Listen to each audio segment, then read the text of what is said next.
It's my great pleasure today to welcome everybody to the 9th Chag HaSmicha of Kollel Aishel Avrohom. Ruling the Rabbanos is not going to always be easy.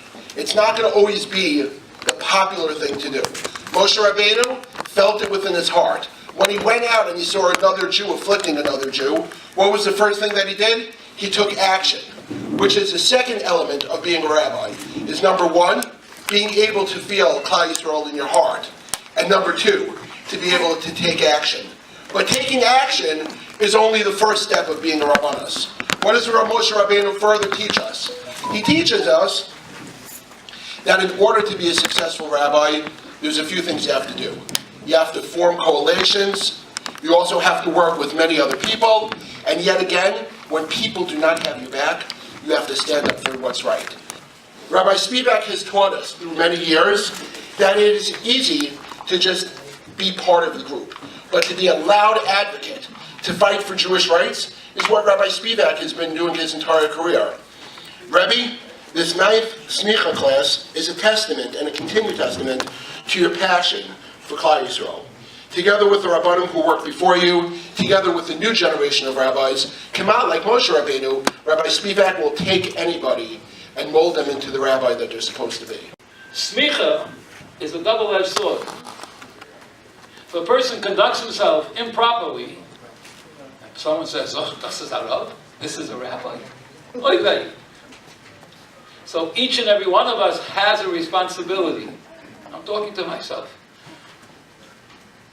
Everyone has a responsibility. When you have smicha, you do not just represent yourself. You represent Klal Yisrael.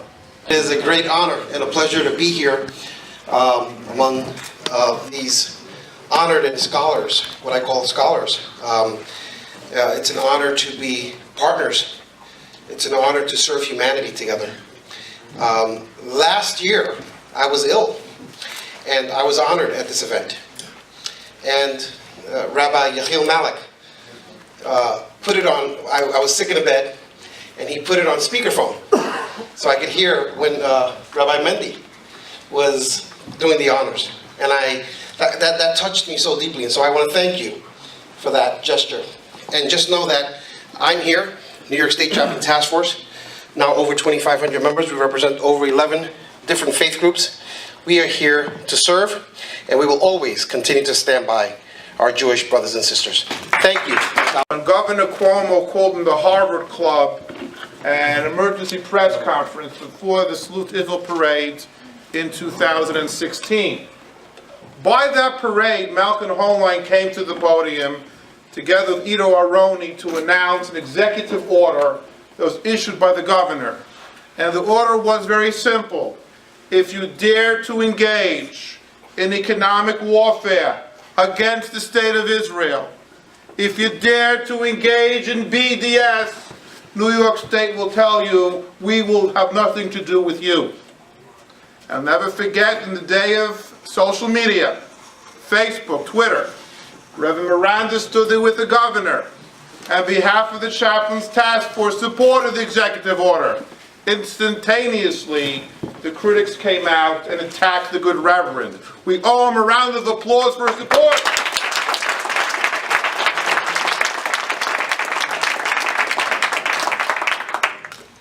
Recently, I sat with a teenager, and we were discussing something about the Yiddishkeit issue. And he says, "You're not a rabbi. How could you tell me that?" He says, "No, I'm not a rabbi." And I pull out my card, my ID from the Igat Rabbonim, and he looks, "Oh, you're a rabbi. Oh, wow, okay. You are. Okay.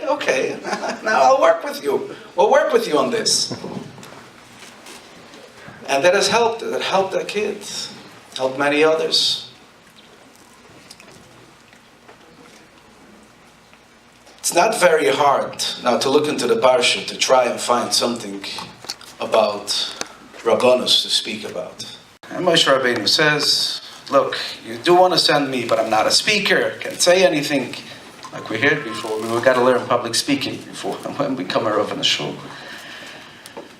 But Hashem says, "Look, we'll find you somebody that will work with you, but you're going to go." So it comes to mind the first things like, really, Moshe Rabbeinu was refusing God's will? we've just learned about Avram Avinu. Even to the Akedah, Avram Avinu went. The Ashkman Avram Babayker, in the morning, went to do it. So on and so forth. Yitzchak, Yaakov, every request from Hashem, they just did. Hashem says to Noach, build the ark. Builds an ark. What's this about Moshe Rabbeinu? What's this refusal to go and work with the Eden? But the truth is, I saw written somewhere, that's exactly what Hashem wanted as a leader. Hashem wasn't looking for a yes man. A yes man cannot lead others. Do what I tell you to do. Yes, I'll do it. It's not a leader. A leader has to be able to argue back. A leader has to be able to stand up for his people. Avram Avinu said yes to every request Hashem had from him, including to shecht his own son. But when it comes to Sodom, Hashem says, I'm going to turn it over. These are bad people. Oh, maybe there's 50 tzaddikim. Maybe there's 40. Maybe. When it comes to himself, he did not argue about it. But when it came to others, he stood up for them. He said, I'm going to stand up. I have people I'm leading. I grew up in a generation where Rabbanim were yes-mans. That's what I saw growing up. They bowed to the bigger organizations, to the bigger school, the smaller shuls. Everybody bowed to the bigger organization. The bigger it was, the more power, and everybody bowed to that. But there was one man I didn't know about in that time that I got to know in the recent years, Rabbi Spiewak. For years, he's been standing up for what's right. He wasn't a yes man. Sometimes called controversial, but no, he stood up for what's right. And now the generation is changing. People are standing up, there are small shuls, small congregations, and their leader stands up for their people.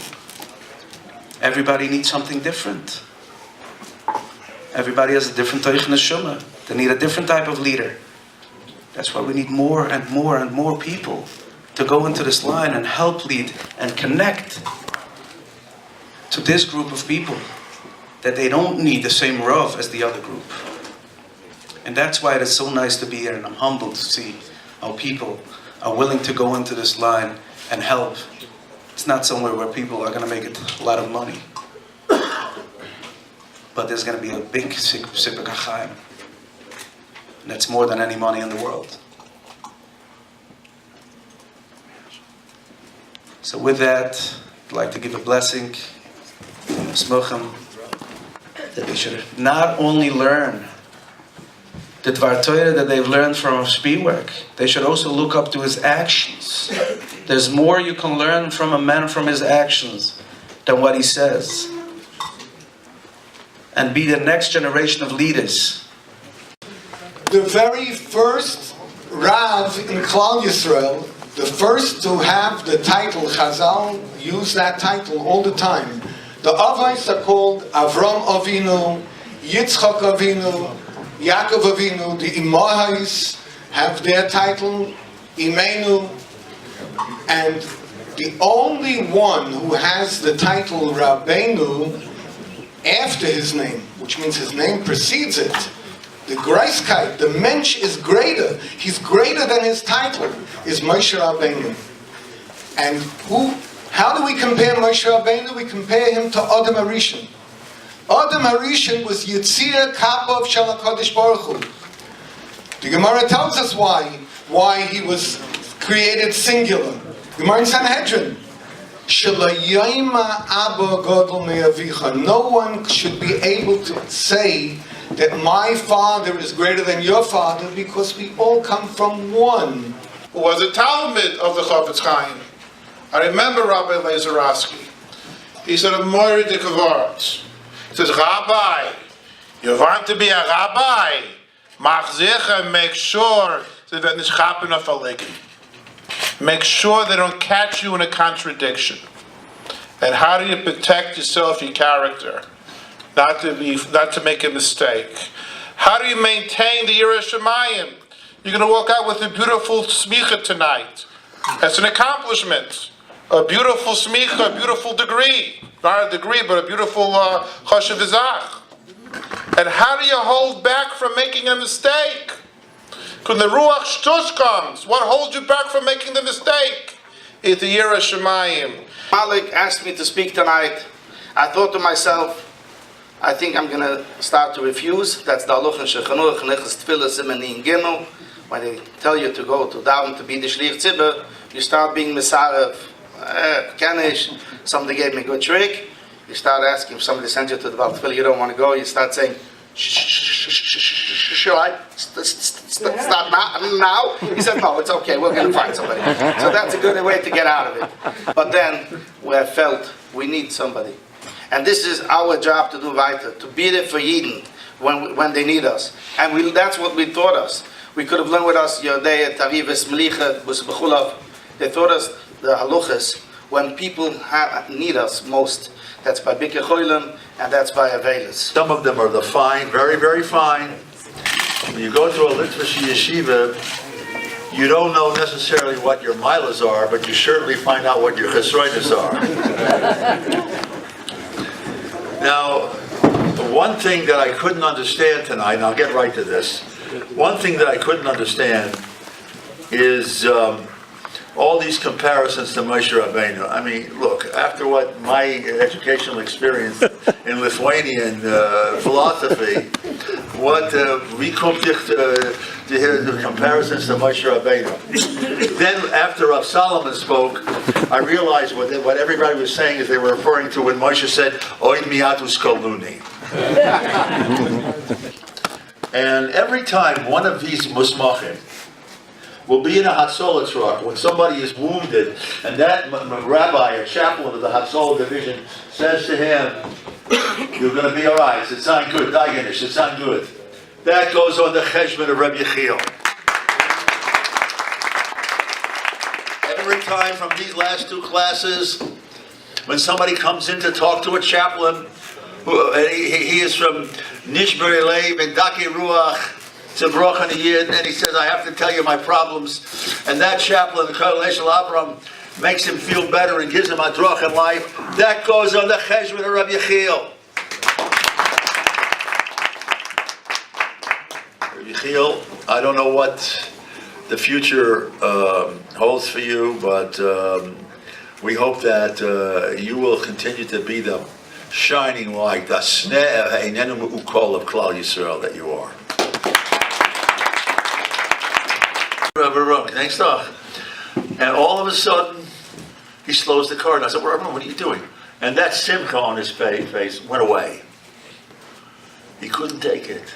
Like, a yid should have trouble, a yid should have sorrows. And he wanted to stop the car. I told him, "You can't stop on the FDR drive. It's not a sidewalk." And the pain that he caused him. I have come to know and to love Rav Mashpia. He is a good friend, a sheni yid, and a Talmud Chacham. And it is my greatest hope to give smicha to Rav Avram Yeshaya ben Rav Aaron Zeid Malik. And then smicha